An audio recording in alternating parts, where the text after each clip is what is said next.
University of Heroes.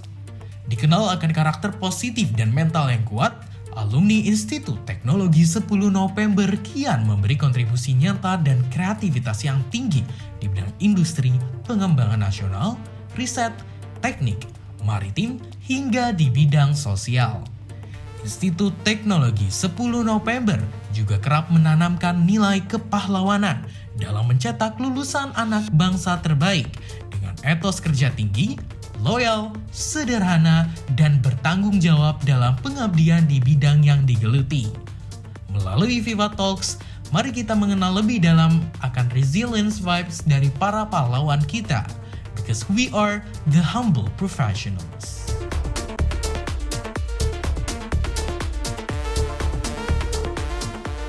Viva Talks, revealing the resilience vibes of ITS alumni. Hai Sobat Kampus, selamat datang di Viva Talks episode kedua bareng sama aku Nina Tantri. Apa kabar Sobat Kampus? Semoga kalian bahagia dan sehat selalu ya. Nah, di Viva Talks episode kedua kali ini kita bakal ngebahas seputar tips berkarir. Nah, bagi kalian yang masih bingung apa aja sih yang perlu dipersiapin atau gimana cara nyusun strategi biar kalian bisa mendapatkan karir sesuai dengan passion kalian, sesuai dengan bidang kalian. Nah, di Viva Talks kali ini kita bakal ngebahas bersama dengan narasumber yang keren banget. Podcast ini wajib banget kalian dengerin, apalagi kalian yang sedang mempersiapkan kelulusan kalian pada saat ini. Nah, narasumber kita kali ini berasal dari seorang profesional yang telah bekerja di salah satu BUMN di Indonesia. Namanya adalah Mbak Nabita Nadiranti, seorang lulusan dari Manajemen Bisnis ITS tahun 2019 dan sekarang sedang berkarir sebagai Strategic Business Partnership Business Development Staff dari PT Wijaya Karya. Nah, langsung kita sapa bareng-bareng ya. Halo Mbak Nabita. Hai Nina, hai teman-teman semua. Gimana Mbak kabarnya? Alhamdulillah baik sehat. Semoga Nina dan teman-teman juga ya. Amin. Alhamdulillah. Mbak Nabita, kalau boleh tahu, sekarang posisinya ada di mana ya Mbak? Sekarang di Jakarta nih posisinya nih. Di Jakarta. Kalau kerjaan Mbak, lagi WFH atau WFO? Kebetulan sekarang kan diberlakukan WFH, WFO ya, jadwal gantian gitu. Nah, terus semenjak PPKM ini kebagiannya jadwalnya WFH terus. Jadinya ya udah kerjanya dari rumah terus deh gitu. Berarti sama sekali nggak masuk kantor ya Mbak sekarang? Iya, sama sekali nggak masuk kantor. Kayaknya udah hampir sebulan lewat deh. Iya. Kalau Mbak Nabita sendiri lebih menikmati mana Mbak? Kerja di kantor atau kerja dari rumah kayak sekarang? Sebenarnya kalau menikmati tuh WFH, WFO tuh plus minus ya Nina ya. Kayak misalnya kalau ke kantor ya ada waktu buat berangkat, buat macet-macetan, buat pulang juga harus ketemu macet dulu, cari parkir susah dulu gitu. Nah mungkin sih kalau dari saya pribadi ngelihat WFH itu lebih efektif dan efisien aja gitu. Kita bangun udah cukup siap-siap di rumah aja, udah bisa langsung kerja, semua dokumen-dokumen bisa dikirim cepat dari rumah gitu ya. Kebetulan juga emang bagian Busdev ini nggak perlu yang semacam tanda tangan langsung atau gimana, bisa lah diakalin gitu, dibantu sama teman-teman di kantor. Nah, cuman perlu cari nyamannya aja nih WFA biar gak bosen gimana. Karena kalau WFA kan interaksinya juga lebih berkurang ya. Kalau ke kantor kan kita bisa ketemu bapak-bapak atau teman-teman yang lain itu lebih gampang kayak gitu sih. Jadi tapi aku tetap tim WFH sih kalau sekarang ya, apalagi pandemi ini ngeri juga kalau keluar. Bener banget Mbak, aku juga tim WFH sih Mbak kalau jadi Mbak Nabita ya. Nah Mbak, kalau di pekerjaan sekarang udah sebulan lebih nih di rumah aja. Nah kalau dulu kuliah beda cerita ya Mbak, harus ke kampus langsung, terus lebih banyak interaksi juga bareng teman-teman. Ada yang dikangenin nggak Mbak di kuliah? Apalagi Mbak Nabita ini kayaknya aktif banget dulu organisasinya ya Mbak. Pernah ikut BMI, BMF, Hima, terus ikut juga event-event besar di jurusan. Apa Mbak yang dikangenin? Iya Ya itulah Nina, kalau waktu kuliah tuh yang paling dikangenin memang kehidupan organisasinya. Kebetulan dulu ikutnya organisasi BEM Fakultas, jadi selama 4 tahun kuliah, 3 tahunnya itu 3 kali ikut BEMF gitu, 3 periode lah istilahnya ya. Nah itu yang paling dikangenin rapat-rapat malamnya gitu loh, yang mulai dari nyusun konsep proker sampai ke evaluasi di akhir acaranya gitu. Nah di situ tuh yang paling berkesan caraku waktu itu untuk bagi waktunya. Belum tentu kayak waktu itu pernah lagi perlu buat rapat malam tapi kita lagi banyak kuis, tugas kelompok lah apalah kayak gitu. Nah itu kebayang banget hektiknya untuk nyusun waktunya dan nyusun prioritasnya kayak gimana yang baiknya baik buat kita sendiri kayak gitu. Oke, berarti Mbak Nabita sebenarnya kesusahannya dibagi waktu ya Mbak? Ya itu yang menantangnya. Tapi walaupun Mbak Nabita ini jadi aktivis kampus, susah ngebagi waktu, ternyata Mbak Nabita ini pernah ikut di salah satu konferensi internasional Icon BMT. Bener ya Mbak? Iya bener. Wah gimana tuh Mbak ngebagi waktunya sampai aktif juga ikut di konferensi internasional? Iya, itu aku alhamdulillah gak nyangka banget juga sih bisa ikutan di Icon BMT, bisa lolos seleksi itu gitu. Dulu awalnya tuh sesimpel dari Dosbing nyaranin untuk yang mau ikut silakan daftar aja gitu. Nah, cuman waktu itu agak repot juga sih, kayak untuk daftarnya pun kita perlu semacam bikin jurnal yang dalam bahasa Inggris juga gitu. Sedangkan skripsi kan dalam bahasa Indonesia. Memang rata-rata yang ikut pun berangkat dari topik skripsi yang dibuat seperti itu Nina.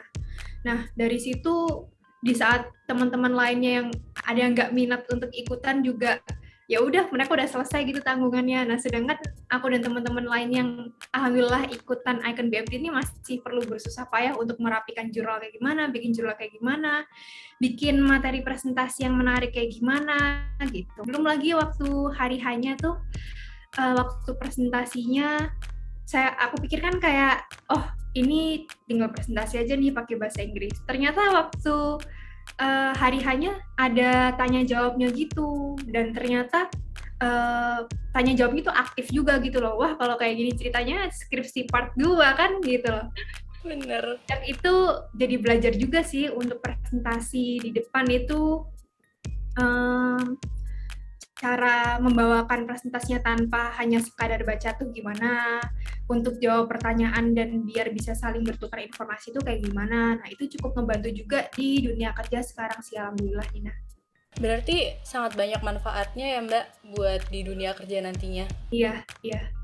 Apakah itu jadi bekal terbesar buat Mbak Nabita bisa ada di posisi sekarang Mbak?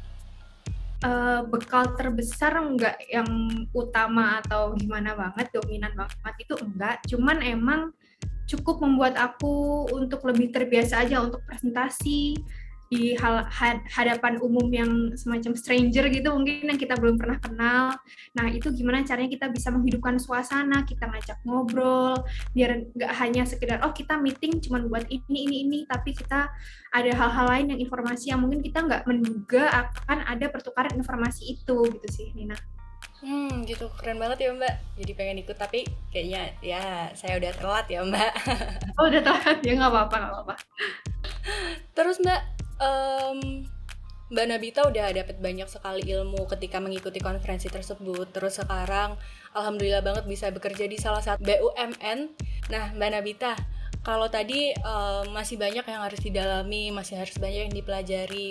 Berarti belajar itu nggak berhenti waktu kuliah ya Mbak? Ternyata waktu kerja itu kita juga harus bisa mengembangkan diri juga ya Mbak? Iya, bener banget Nina. Emang belajar tuh nggak hanya sekadar di dalam kelas aja gitu ya, kita belajar materi terus kuis terus apa, enggak, emang kita hidup pun tanpa bekerja pun kita juga belajar gitu loh untuk semacam menjadi lebih baik setiap harinya mungkin kayak gitu. Oke. Kalau mengingat dulu sebelum Mbak Nabita bisa bergabung di PT Wijaya Karya sampai sekarang ini Mbak, nah itu tuh apa sih Mbak yang Mbak bayangkan bisa bekerja di A atau mencari passion Mbak Nabita dulu? Aku mau kerja di A atau ini aku sukanya di suatu bidang. Nah akhirnya Mbak Nabita untuk mengulik dulu nih bidangnya sampai tahu Mbak Nabita bagusnya di mana, mengikuti passion Mbak Nabita, atau udah menargetkan pengen di ABC? Kalau aku pribadi cenderung ke aku menilai diriku sendiri ini fokusnya di bidang apa nih, sukanya pengen nelusuri dan mendalami di bidang apa. Setelah itu aku cari tahu perusahaan apa yang membutuhkan kurang lebih skill dan kemampuan yang sama seperti yang aku sekarang ini, seperti itu. Jadi aku nggak maksakan untuk bisa kerja di sebuah perusahaan A. Karena misalnya kalau memang perusahaan A itu membutuhkannya bidang yang lainnya, tentunya aku perlu berusaha lagi lah untuk bisa menyesuaikan dengan kebutuhan yang dibutuhkan. Jadi aku lebih memilih untuk mencari lowongan yang sesuai dengan kemampuanku sekarang dan skillku yang sekarang ini, seperti itu. Oke, berarti Mbak Nabita ini mendahulukan passion daripada harus tahu kerja di mana gitu ya Mbak? Menurut Mbak Nabita sendiri, lebih penting mengikuti passion atau menargetkan kerja di mana? Kalau aku pribadi akan jawab menentukan passion, karena kalau udah passion biasanya menjalani apapun dimanapun itu akan enjoy jatuhnya gitu. Cuman kembali lagi hal itu mungkin nggak akan sama rata ya jawabannya di teman-teman yang lainnya, karena ada juga nih temen aku lainnya yang sukses walaupun bisa dibilang kerjanya cukup melenceng dari jurusannya. Itu kan kita banyak juga temui ya, rekanan kita atau kerabat kita kayak gitu. Cuman memang effortnya perlu lebih besar lah dibandingkan yang jurusan yang sama aja belum tentu nih dapat kerjaan yang sama dengan jurusannya kayak gitu. Oke Mbak, tapi Mbak pada realitanya nih ya Mbak, aku dengar dari beberapa teman-teman aku nih Mbak, kalau mereka itu lebih menargetkan ke idealisnya, mereka menargetkan lebih pengen ke ntar aku kalau lulus pengen kerja di BUMN, ntar aku kalau lulus pengen di multinasional. Nah, gimana cerita Mbak Nabita dulu, transisi Mbak Nabita dari seseorang yang idealis menjadi seseorang yang lebih realistis Mbak, lebih kayak kayaknya aku nggak harus di A, aku pun bisa berkembang gitu Mbak. Iya bener. Awal transisinya itu mungkin ketika daftar-daftar lowongan juga ya, daftar-daftar kerjaan gitulah waktu masih jadi job seeker. Ada nih perusahaan yang dipengen lah multinasional, udah keren nih sesuai sama dream job aku gitu. Nah, cuman memang lowongan yang dibutuhkan itu nggak sesuai sama skill aku. Cuman ya udahlah, terjang aja, daftar aja gitu. Tapi nantinya juga akan kebukti gitu loh, kalau aku memang nggak cocok di situ. Maksudnya akan semacam tereliminasi sendiri dan mengharuskan aku untuk realistis. Misalnya waktu itu yang dibutuhkan adalah bidang supply chain, sedangkan aku fokusnya di marketing, business development, dan juga semacam new business creation kayak gitu. Nah, dalam perusahaan tersebut yang membutuhkan supply chain, tentunya mereka butuh insight dari orang-orang yang mungkin bisa dikatakan profesional dalam bidangnya gitu loh. Sedangkan aku pun sendiri merasa aku nggak ada punya background supply chain nih. Aku agak merasa susah lah untuk adjustment, membuat pandangan dari sudut pandang orang yang profesional dalam bidang supply chain. Nah, dari situ aku berpikir, kayaknya memang aku harus bisa menilai diriku sendiri ini akan bisa punya nilai plus di bidang apa, aku sukanya di bidang apa, aku bisa kasihnya di bidang apa, dan kerjanya pengennya seperti apa, kayak gitu sih Nina. Oke. Berarti Mbak Nabita udah mempersiapkan bidang apa yang pengen Mbak geluti setelah Mbak mengerti realitanya atau sebelum Mbak semasa kuliah? Sebenarnya sih semasa kuliah aku udah konsisten ya buat nentuin ketika aku udah pilih marketing, nantinya aku akan kerja pengennya di dunia marketing, karena memang itu yang aku merasa lebih cocok dan lebih enjoy untuk menjalaninya. Jadi ketika aku daftar yang sebelumnya aku cerita tadi tentang supply chain itu, aku udah ngerasa sih sebenarnya kalau memang aku pengen banget kerja di perusahaan ini dengan background supply chain, mungkin aku sendiri juga akan merasa lebih effort yang lebih besar gitu loh dibandingkan aku kerja di perusahaan lain tapi dengan job desk yang sesuai dengan kemampuanku kayak gitu Nina. Oke, berarti memang harus udah konsisten ya Mbak dari semasa kuliah ini pengen mendalami apa, pengen spesialisasinya di mana gitu ya Mbak? Iya. Oke. Berarti perlu dicatat banget tentang konsistensi spesialisasi semasa kuliah gitu ya Mbak? Iya, kalau dari aku gitu sih kurang lebih. Oke, nah waktu zaman Nina kuliah dulu ya Mbak, teman-teman juga tuh banyak yang menggaungkan bahwa IPK itu mah cuma angka, ntar juga nggak berpengaruh apa-apa, nggak terlalu berpengaruh besar. Nah sebenarnya peran IPK itu sebesar itu atau emang bener Mbak sesuai dengan rumor yang beredar kalau misalnya IPK itu cuma angka? Sebenarnya kalau IPK cuma sekedar angka itu nggak yang sekedar angka banget, tapi juga nggak yang seberpengaruh itu IPK dalam kehidupan kerja kita. Misalnya ya kita aja sekarang waktu masih kuliah aja kan nggak ada ya yang nanyain nilai-nilai UN kita waktu kita SD atau SMP kayak gitu kan. Tapi nilai UN itu kan diperlukan waktu kita mau masuk ke jenjang berikutnya gitu loh. Jadi misalnya kalau IPK cuma sekedar angka, mungkin akan beda ceritanya sekarang ketika semua lowongan kerja itu nggak mencantumkan IPK minimal berapa kayak gitu. Nah, terus jadi IPK menurutku tetap cukup penting sih dalam memasuki dunia kerja. Karena itu menjadi salah satu parameter recruiter untuk memfilter para calon karyawannya itu bernilai IPK yang setinggi apa gitu. Cuman ketika sudah udah masuk nih di dunia kerja, nilai IPK tuh nggak terlalu ditanya-tanyain banget gitu loh. Jadi benar-benar ngebuktiin itu lebih ke skill kita gitu. Maksudnya ada orang nih kayaknya pintar banget, kan nggak mungkin dong kita nanyain IPK dia kumlot nggak ya kira-kira kayak gitu.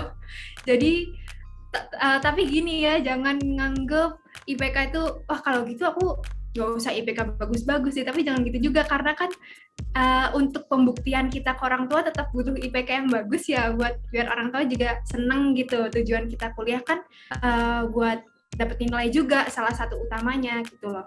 Tapi kalau misalnya IPK-nya masih belum mencapai target, kayaknya sih sayang banget kalau merasa dunia itu akan berakhir hanya gara-gara IPK itu nggak bagus gitu.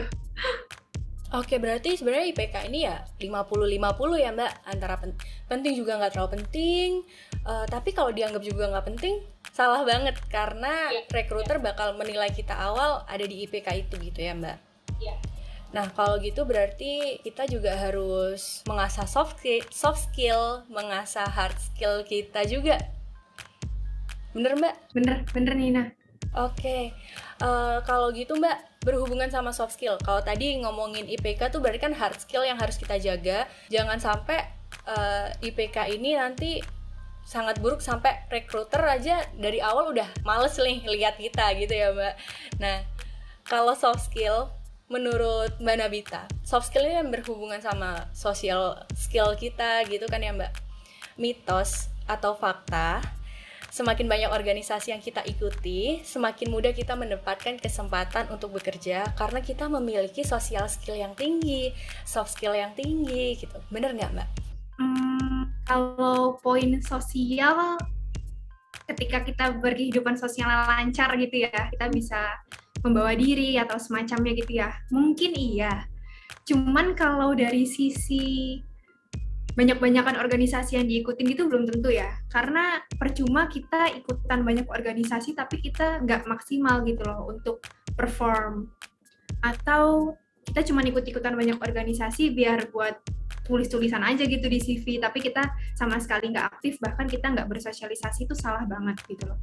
Karena kan sebenarnya tujuan organisasi selain kita bisa belajar untuk menjalankan proker, kita juga bisa saling mengenal lebih dekat kan dengan tim kita, dengan teman-teman yang ada di organisasi itu gitu. Jadi bisa dikatakan dengan kita kenal banyak orang melalui organisasi, itu bisa menambah peluang kita untuk bisa bekerja melalui referensi, rekomendasi kayak gitu. Nah, kalau misalnya kita cuma ikut-ikutan organisasi tapi orang-orang itu nggak kenal kita dengan baik, kan juga percuma gitu. Berarti memang harus seimbang aja ya Mbak antara hard skill sama soft skill, dan kalaupun ikut organisasi juga benar-benar harus ikut dan bertanggung jawab di dalamnya ya Mbak? Iya, bener banget. Oke. Kalau memang itu menjadi sebuah fakta Mbak, tadi kan Mbak Nabita juga bilang kalau ikut banyak organisasi semakin susah juga untuk membagi waktu antara kuliah dan juga berorganisasi. Nah, kalau sekarang Mbak udah bekerja, pasti ada yang mencari namanya work-life balance. Nah, tapi kalau di kuliah, karena kita harus menguasai dua soft skill, hard sama soft, gimana cara Mbak Nabita dulu waktu kuliah bisa menyeimbangkan antara kuliah dan kehidupan atau college life balance-nya, Mbak? Ini kayaknya pertanyaan dari pengalaman Nina sendiri waktu kemarin ya. Jadi milih-milih organisasi yang tepat gitu ya buat kita dalami, yang bisa berguna ya buat dunia kerja gitu ya. Sebenarnya sih kalau untuk memilih, karena dulu kan aku udah join di BEM fakultas waktu belum ada penjurusan.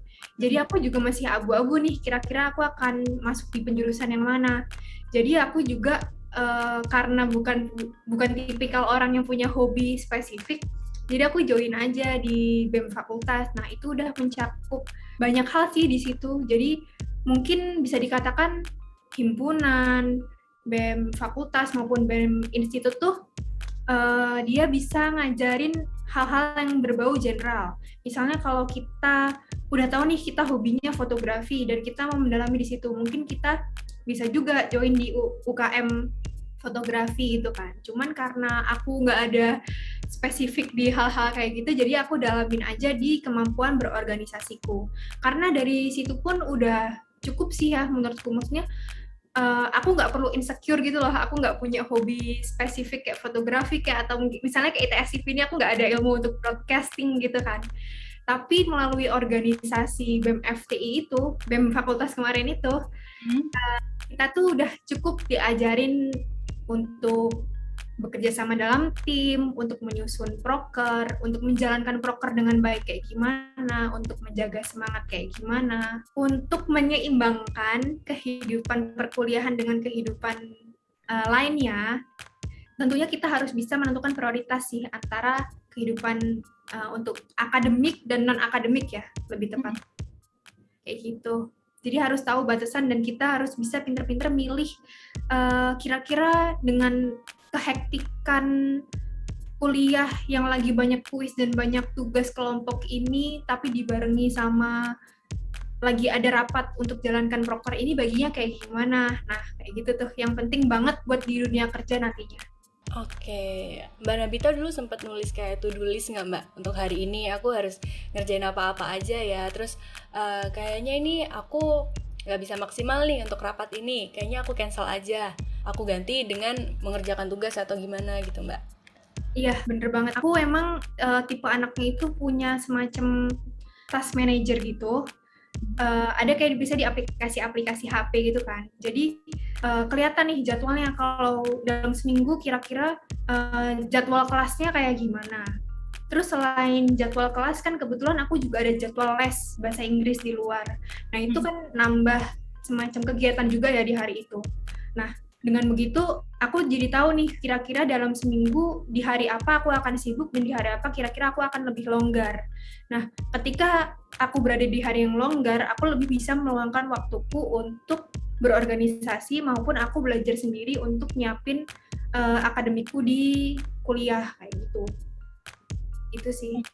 Berarti kegiatan untuk memfilter kegiatan ini penting ya Mbak buat Mbak Nabita?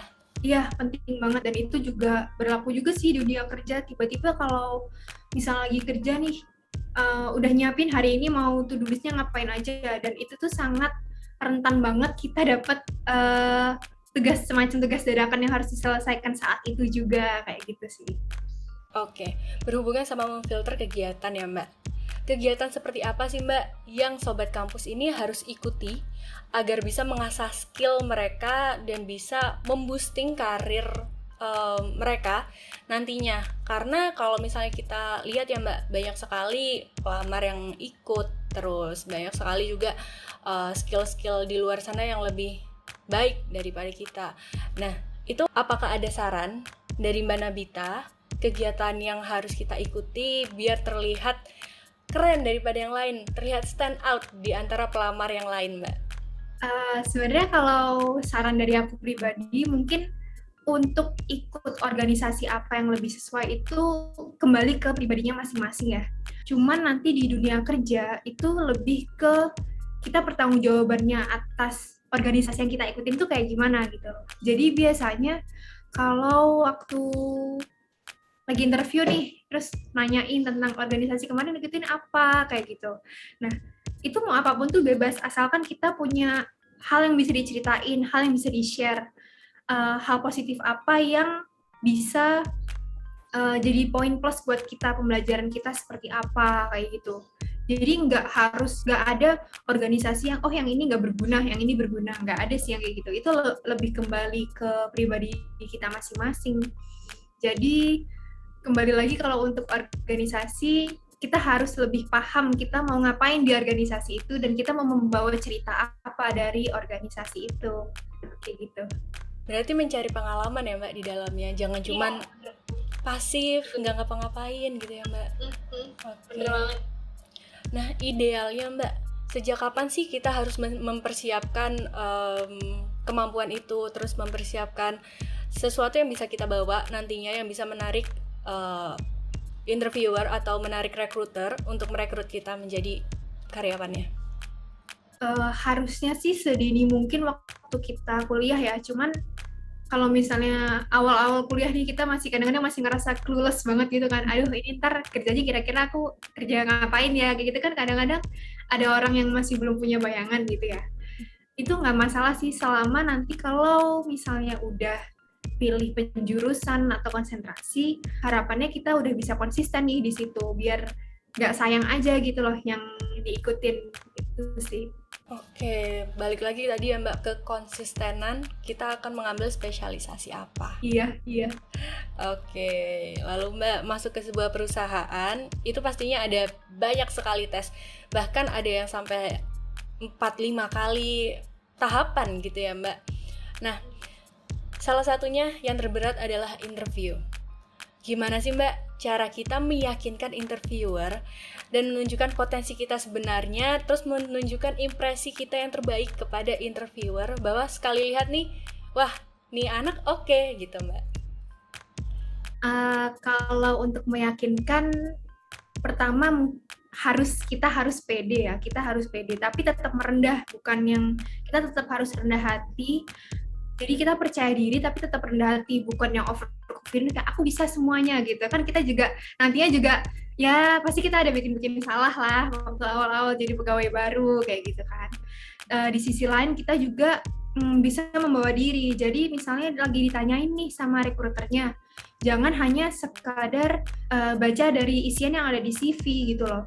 Karena kalau untuk isian di CV kan rekruternya juga udah baca ya kurang lebih isian CV kita kayak gimana.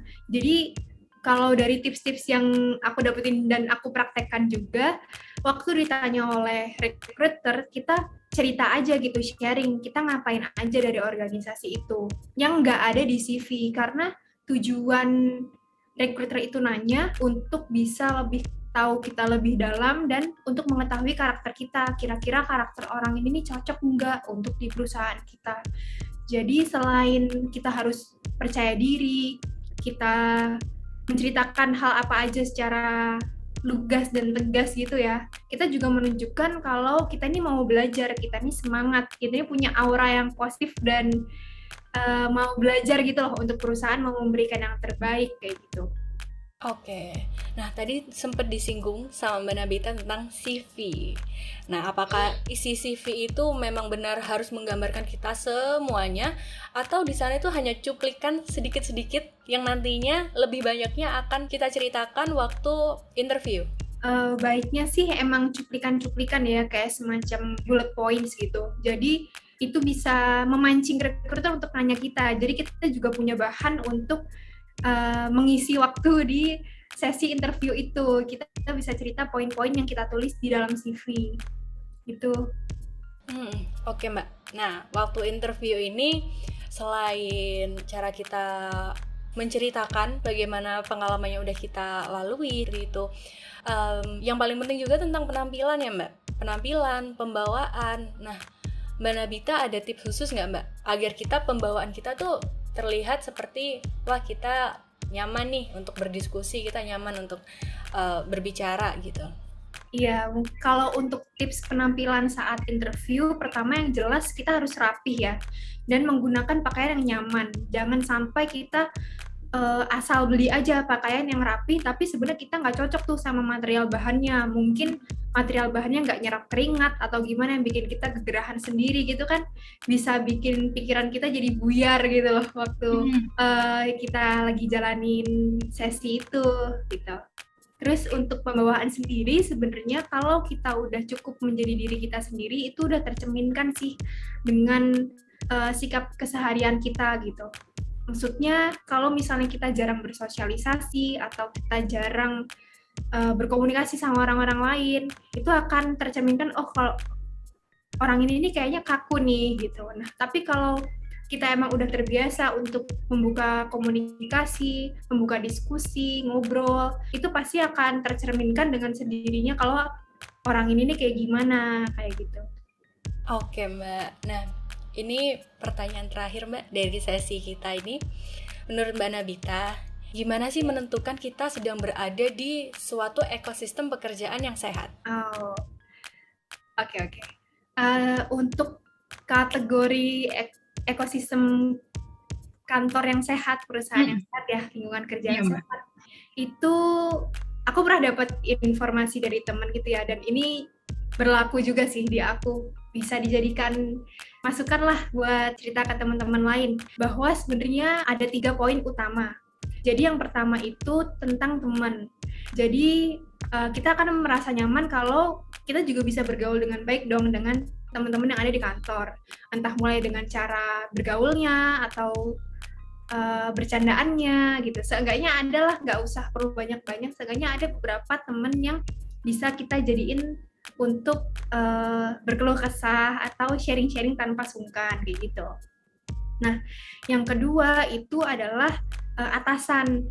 Jadi untuk kerja sama atasan itu juga cocok-cocokan ya. Jadi kalau misalnya atasan ini banyak mau, nah kalau kita nggak enjoy, kita akan ngaruh lah ke motivasi kerja setiap harinya. Tapi kalau memang atasan itu banyak mau tapi kita enjoy, kita cocok dengan cara kerjanya, itu pasti kita juga tetap akan enjoy aja gitu loh. Nah, terus yang terakhir tentunya gaji ya. Kalau kita kerja juga untuk dapat gaji tiap bulannya. Nah, jadi dari ketiga poin itu untuk menentukan ekosistem yang sehat, kita harus menangin 2 poin. Jadi misalnya ada 2 poin kalah aja, berarti kita udah nggak ada di ekosistem yang sehat. Gitu sih, Nina, kurang lebih. Oke Mbak, ternyata barusan aku dapat bisikan goib Mbak dari sobat-sobat kampus. Nah, Mbak Nabita dulu nyari tentang informasi lowongan kerja, mencari informasi tentang dunia kerja itu sekarang lagi butuh ini, atau Mbak Nabita mencari perusahaan yang membutuhkan bidang Mbak Nabita sekarang, itu lewat mana sih Mbak dulu Mbak? Kalau dulu waktu masih jadi job seeker, untuk cari lowongan harus seaktif mungkin ya, kayak segala media yang nge-share lowongan itu di-follow, diikuti, dipantengin terus kontennya, cocok nggak kira-kira gitu. Nah, kalau udah ada yang cocok, baru nih kita pikir-pikir, lihat-lihat nih siapa ya kira-kira yang lagi ada nggak rekanan kita yang kerja di sana gitu. Nah, kalau ada kan kita bisa korek-korek tuh kira-kira culture di sana kayak gimana, untuk tahapan seleksinya kayak gimana, kayak gitu. Akhir-akhir kemarin tuh juga sempat aku kalau tiap dapet lowongan yang mau didaftar sebelum di sini, itu aku suka cari di LinkedIn orang-orang yang kerja di sana, khususnya HC-nya, terus suka di-add-add-in gitu. Jadi dari situ kan juga kelihatan ya kalau kebiasaan orang di kantor ini kayak gimana. Untuk informasi perusahaannya juga lebih ada ceritanya lah dibandingkan kita kalau hanya sekedar lihat lowongan, cocok, daftar kayak gitu. Jadi walaupun nggak ada rekanan yang kerja di situ, kita tetap bisa cari tahu sih lewat sosial media, dan khususnya kalau tentang kerjaan ini di LinkedIn yang cocok ya. Oke, berarti kita juga butuh riset awal ya Mbak untuk tahu gimana sih culture di perusahaan tersebut. Iya. Oke deh Mbak Nabita, kalau gitu terima kasih atas waktunya tuh buat berbagi sama sobat-sobat kampus sekalian ya Mbak. Iya, thank you Nina udah diajakin nih. Sehat selalu Mbak Nabita. Thank you Nina. Oke sobat kampus, nah dari bincang-bincang dengan Mbak Nabita tadi bisa kita simpulkan bahwa kita harus menentukan dulu apa sih yang mau kita capai, apa sih kita bagusnya di mana, terus spesialisasi kita tuh di mana, dan jangan lupa untuk terus konsisten belajar tentang hal tersebut sampai kita nantinya jadi expert. Nah, buat sobat kampus kalian jangan lupa juga untuk mempersiapkan juga CV kalian. Nggak perlu banyak-banyak, cukup cuplikannya aja karena nanti kalian harus membagikan cerita tentang pengalaman kuliah kalian ataupun organisasi kalian kepada interviewer. Semangat buat teman-teman yang udah lulus dan sekarang sedang mencari kerja, ataupun teman-teman yang masih akan lulus dan mempersiapkan strategi yang tepat untuk menemukan pekerjaan yang tepat untuk kalian. Saya Nina dari ITS TV dan bersama dengan kru yang bertugas, sampai jumpa. Senang sekali bisa berbagi inspirasi dengan Sobat Kampus. Sayangnya waktu kita sudah habis di episode ini. Jangan lupa like, komen, dan subscribe untuk Viva Talks berikutnya. Untuk kamu, alumni ITS yang ingin menjadi narasumber, silakan isi link form di description box. Sampai jumpa di episode selanjutnya.